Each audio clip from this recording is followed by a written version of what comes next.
Emma Nogales, docente de Relaciones Internacionales Privadas de la Universidad Católica Boliviana, que tiene hoy el tiempito y se lo agradezco para compartir con nosotros. Doctora Emma Nogales, bienvenida, buenas noches. Buenas noches, John. Realmente es un placer estar en su programa.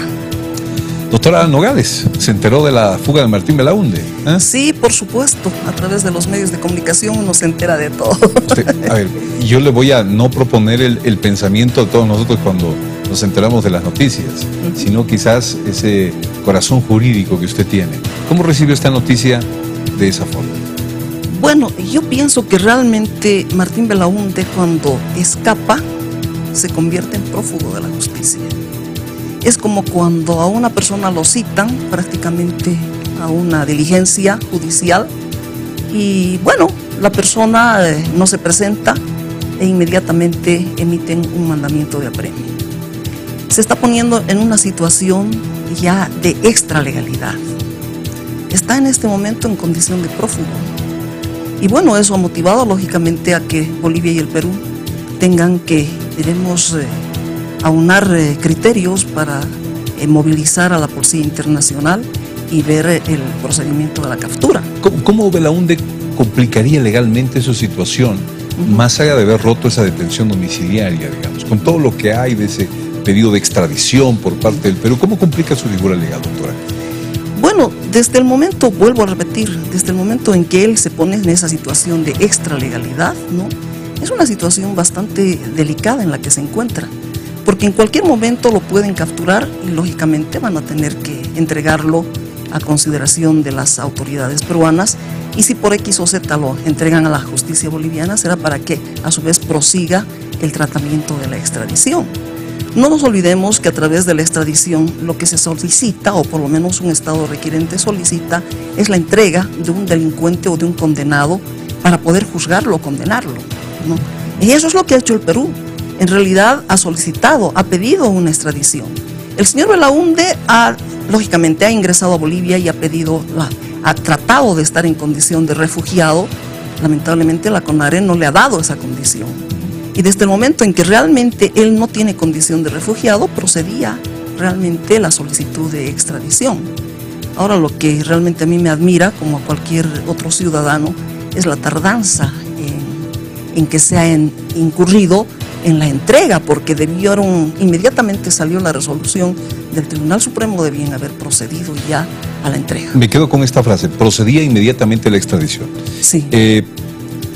En caso de que la Interpol ya tiene una orden internacional de captura, en caso de que Interpol lo agarre en cualquier lugar, ¿dónde lo devuelven? ¿A Bolivia o a Perú? Tendría que devolverlo al Perú, porque no nos olvidemos de que realmente el Perú es el país que tiene la competencia para juzgarlo y condenarlo. Por eso es que ha hecho llegar, lógicamente, una solicitud de extradición. Pero vuelvo a repetir, si la Interpol, porque al final Bolivia está intercediendo porque realmente lo capturen, pudiera hacer llegar también a Bolivia. ¿Pero para qué va a hacer llegar a Bolivia? Simplemente para que cumpla con la entrega, porque ya está determinada su entrega a través de una resolución de la Corte Suprema. ¿Lo lógico sería entregarlo a Bolivia para que Bolivia lo entregue al Perú o directamente entregarlo al Perú? Directamente al Perú. Directamente al Perú. Porque vuelvo a repetir, el Perú es el país que tiene la competencia para juzgarlo y condenarlo por los delitos que dice que prácticamente ha cometido. A ver, quienes no sabemos de esta página, por eso le invitamos, doctora, con su sapiencia esta noche. Belaunde, cuando se va a otro país y la Interpol lo está buscando, ¿no complica su situación o puede irse a otro país para empezar un nuevo proceso de pedir asilo? Bueno, en realidad puede pedir más que asilo. Yo pienso que tendría que pedir la figura del refugio, porque hay que distinguir también lo que es el asilo y lo que es el refugio, ¿no? En realidad, en el asilo tenemos que considerar que las personas que piden el asilo es porque tienen delitos políticos cometidos en su contra. En cambio, el refugio es una figura mucho más amplia, le da la posibilidad de pedir refugio la persona que está perseguida, no solamente por haber cometido o tener, digamos, una persecución por motivos de raza, nacionalidad, opiniones políticas, etcétera, ¿no? Entonces es una figura mucho más amplia. Aparte de que indudablemente los tratados internacionales que lo respaldan son también a nivel universal. En el refugio No nos olvidemos que tenemos prácticamente el Tratado de 1951 y su protocolo de 1967 que respaldan a nivel mundial, porque es una figura consagrada por las Naciones Unidas. Imagínense que Belaúnde ha cruzado la frontera a cualquier país. Pues imaginemos Paraguay, por ejemplo, que se ha venido mencionando. En Paraguay puede pedir refugio. Puede pedir, pero depende si le otorgan el refugio. Pero a ver, había un procedimiento que cuando uno llega a otro país se contacta con una autoridad policial y le dice, solicito refugio inmediato. Se hace un comunicado por parte de la policía y le dan un cierto tiempo para que formalice. ¿Por lo menos tendría Belaúnde ese cierto tiempo en otro lugar? Sí, tendría, porque indudablemente desde el momento en que ha hecho una solicitud ya estaría protegido, ¿no? Pero, ¿cuándo se consolida eso? Cuando sale la resolución, que le da la calidad de refugiado. ¿No? Pero si prácticamente no le dan la calidad de refugiado, indudablemente estaría nomás sujeto a cualquier detención. ¿Cuál pesa más? ¿Una orden de captura internacional o un pedido de refugio? Bueno, realmente si el refugio, porque el refugio no nos olvidemos que también es un derecho humano que está consagrado, ¿no? Indudablemente, desde ese punto de vista, si hace una solicitud de refugio, estaría amparado, por lo menos por cierto tiempo. Muy bien. Y si no le dan, ahí se vería si pesa más la... Claro, por supuesto, indudablemente ya tendrían que proceder con la captura, ¿no? Doctora, nos interesa mucho su manera de entender este tema de Martín Belaúnde en el país. Un hombre que entra por el desaguadero y pide ese refugio. El tema de la situación de un CONARE que actúa, una justicia boliviana que dictamina. Y tengo entendido, hasta el final se esperaba una resolución del Tribunal Constitucional Plurinacional, que al parecer iba a salir en contra. Y no me digan que no, porque por eso se va Belaúnde al final. Dice, ya, el tribunal dictamina en contra mía y me van a entregar al Perú. Y creo que eso forzaría a Belaúnde a irse. ¿Cómo entiende usted todo este tiempo de trámite hasta la conclusión de este tema, como lo estamos viendo?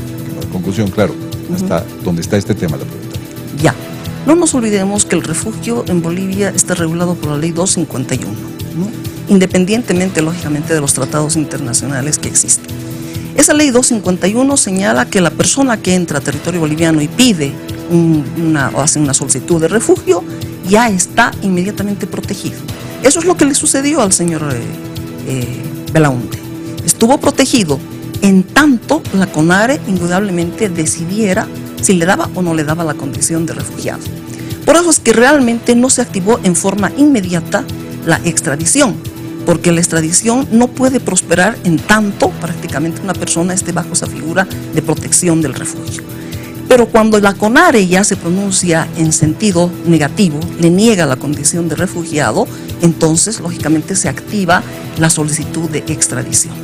Y la Corte Suprema lógicamente se ha pronunciado indudablemente por la procedencia de esa extradición. Ahora, tenían que haberse puesto en contacto las autoridades en forma inmediata, las autoridades ejecutivas y policiales, para poder lógicamente hacer ya la entrega. Pero en eso se cruza lógicamente este tipo de solicitudes, de recursos que plantea el abogado de Belaúnde, ¿no? Lógicamente solicitudes que tienen que ver con garantías constitucionales, una acción de libertad, una acción de amparo constitucional, que evidentemente también tienen su tiempo, no son resueltas, si bien la Constitución dice que tienen que ser resueltas en el acto, sin embargo siempre llevan su tiempo. E indudablemente, como son prácticamente recursos constitucionales, tienen que ser también elevados en revisión a conocimiento del Tribunal Constitucional, el mismo que lógicamente ya se tenía que pronunciar. Eso es lo que estaban esperando, y como usted dice, posiblemente ya había tal vez esa duda del señor Belaúnde en sentido de que pudiera salirle positivo la revisión del Tribunal Constitucional, y bueno, fugó, ¿no? Usted dice, me llama la atención mucho el tiempo del proceso de extradición. ¿Por qué le llama la atención?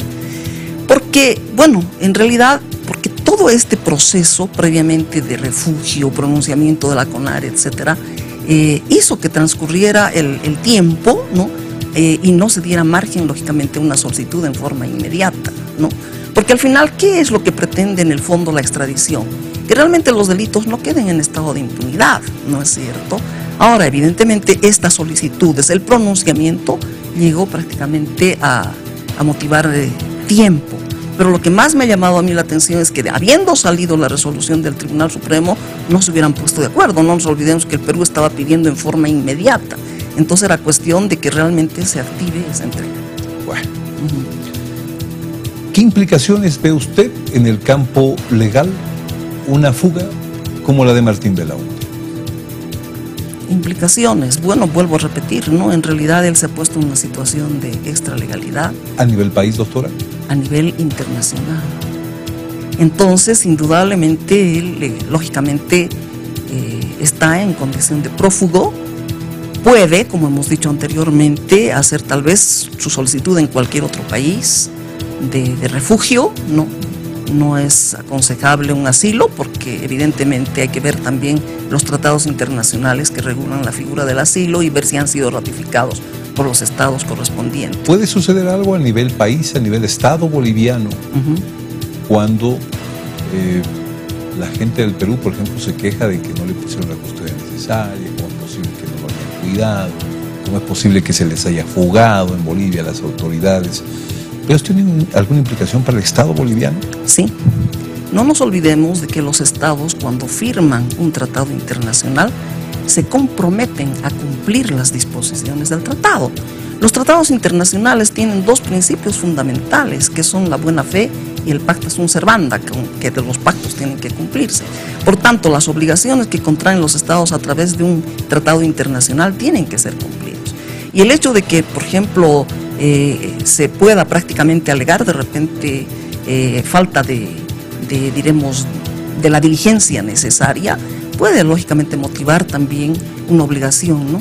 En este caso de la responsabilidad del Estado por incumplimiento de una obligación que le fijaba un tratado internacional. Describamos esa figura de responsabilidad del Estado o incumplimiento a esa responsabilidad del Estado. Ya. En realidad, en el campo internacional se conoce la figura de la responsabilidad internacional cuando concurren tres elementos fundamentales. Primero, tiene que haber una acción u omisión de parte del Estado. Esa acción, cuando decimos omisión de parte del Estado, significa que cualquiera de sus órganos, legislativo, ejecutivo, judicial, o los funcionarios de estos órganos, incumplen prácticamente una obligación que nace de un tratado internacional. Entonces, ese incumplimiento tiene que ser imputable al Estado como persona jurídica. Wow. ¿No? ¿Podría ser imputado al Estado boliviano? Sí. Y tercero, indudablemente tiene que haber daño, ¿no? Pero para evitar justamente este tipo de situaciones, los estados también aplican el famoso Pacto de Bogotá de 1948, antes de ir prácticamente a un juicio, ¿no?, que podría determinar la responsabilidad de un Estado por incumplimiento de obligaciones establecidas en un tratado internacional. Indudablemente pueden acordar otros métodos de solución, como ser un acercamiento, una conciliación, y yo creo que en esa fase está el Perú, porque el Perú ha mandado autoridades, que yo por lo menos he leído en la prensa, de que ha mandado autoridades para ponerse en contacto con sus pares bolivianos y ver de investigar el tema, ¿no? Tal vez a raíz de eso es que realmente se ha movilizado de inmediato a la Policía Internacional para lograr la captura. Y la Comisión del Perú también por eso puede estar, para saber los detalles. Claro, ¿no? Para eso, ¿no? ¿Cuál es la sanción que se impone internacionalmente a un país que incumple o omite acciones a las que debe cumplir en respeto a un tratado? Ya. Primero tenemos que saber qué tribunal lo juzga, ¿no? En realidad, en este caso, se tendría que abrir la jurisdicción de la Corte Internacional de Justicia de La Haya. ¿No? Cuyo estatuto, si quisieran los demandan ante La Haya, entonces. Sí, pero ya es la medida extrema, ¿no? En realidad, prácticamente primero tienen que agotar esos otros recursos pacíficos de solución de controversias, ¿no?, cuando se presenta una pequeña controversia. Y evidentemente yo creo que están en esa situación de llegar a de lograr sobre todo la captura internacional y ver de que realmente se cumpla la solicitud de extradición. No había sido tan sencillo, sido tan sencillo. Sí, hay implicaciones, por supuesto. Mucha gente desconoce que realmente los estados prácticamente, vuelvo a repetir, cuando firman y ratifican un tratado internacional, se están obligando a cumplir con todo lo que han estipulado en el tratado. Es por eso que surge, por ejemplo, incluso en materia de derechos humanos, la responsabilidad de la Corte Interamericana de Derechos, o diré más bien, la facultad que tiene la Corte Interamericana de Derechos Humanos de establecer responsabilidades a los estados que han permitido, lógicamente, la violación de los derechos humanos, ¿no? Entonces, ¿es por qué? Porque cuando un estado ha firmado realmente el Pacto de San José de Costa Rica, ¿a qué se ha comprometido? Se ha comprometido, lógicamente, a respetar y garantizar el ejercicio de los derechos fundamentales. Esta pregunta puede ser muy inocente, pero tómela como de un estudiante de primer semestre de universidad, por favor, en Derecho. Doctora, ¿y qué pasa cuando en el país, por ejemplo, se nos escapan otros? Que no tengan, digamos, ninguna solicitud de otro país. Pinto o Stryker, por ejemplo. ¿Ha analizado usted esas figuras? ¿O por que nosotros estamos en el país y ellos se fueron de acá, no hay implicaciones? Ya. En el caso Pinto, por ejemplo, yo he pensado y hemos analizado esto con los estudiantes, ¿no? En realidad, la figura que él buscó fue la figura del asilo, ¿no? Él buscó asilo en la embajada brasilera. Y en realidad con el Brasil no tenemos tratados internacionales. No nos olvidemos de que para que procedan estas figuras de asilo, refugio, etcétera, tienen que haber tratados internacionales o en su defecto se aplican sistemas de reciprocidad. Pero en el caso, por ejemplo, de Pinto no había un tratado internacional con el Brasil. El único tratado internacional que Bolivia tiene ratificado, ¿no?, pese a su antigüedad, es el Tratado de Montevideo de 1888-89, que tiene normas concretas en materia de extradición. Porque después Bolivia ha firmado, pero no ha ratificado otros tratados de 1928, 33, 54, etcétera, etcétera. ¿Y entonces qué hizo el Brasil dándole una figura de refugio a Pinto? Le dio la figura de asilo. De asilo. Pero no, por eso es que el Estado boliviano, yo me imagino que por eso fue que no le otorgaba el salvoconducto que necesitaba para salir del país. Y bueno, salió amparado prácticamente en las inmunidades del cargo diplomático, qué sé yo, hasta territorio extranjero, y allí por eso no ratificó la solicitud de asilo, porque podía haber ratificado la solicitud de asilo, pero ahí inmediatamente que cambió la figura y pidió el refugio, y el refugio le fue concedido. ¿En el caso de Stryker lo analizaron?